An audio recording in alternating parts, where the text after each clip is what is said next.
Close video. Alec Baldwin claimed that he fired the revolver that killed cinematographer Halyna Hutchins without pulling the trigger during a recent tell-all interview. "I let go of the hammer of the gun," Baldwin told ABC's George Stephanopoulos during the interview. "And the gun goes off." Weapons armorer Bryan W. Carpenter told Fox News Digital that pulling the hammer back and releasing it, causing the gun to fire, is still considered a negligent discharge. "You have to cock the hammer, you have to pull the trigger, or you have to cock the hammer and let it fly forward, one of the two things, which requires an operator to do it," Carpenter explained. "And if an operator is doing it, then they're in control of the weapon. And if they're cocking the hammer, they're in the two-part process of firing it. And if they slip and let the hammer fall down, that's still a negligent discharge."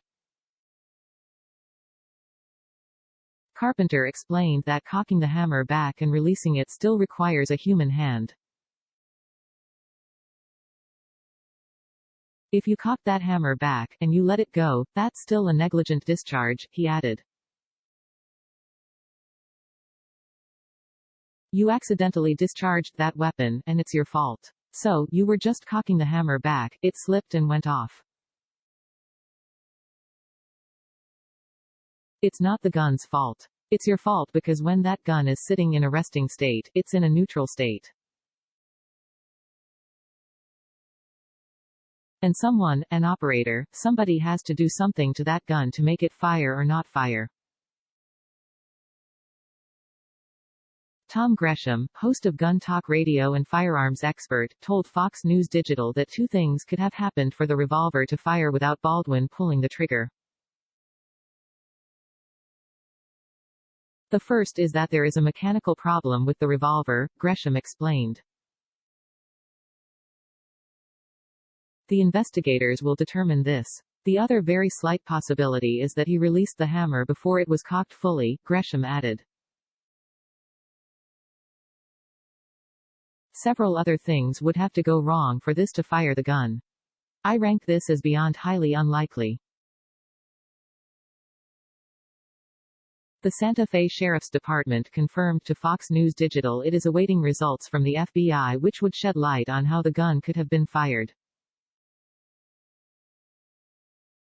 "Guns don't just go off," Sheriff Adan Mendoza told Fox News Digital. "So whatever needs to happen to manipulate the firearm, he did that, and it was in his hands." Baldwin and Hutchins had been setting up for a shot where the actor was supposed to draw the gun and point it at the camera, according to the actor. While standing next to the camera, the cinematographer was guiding Baldwin on where to point the gun, he said.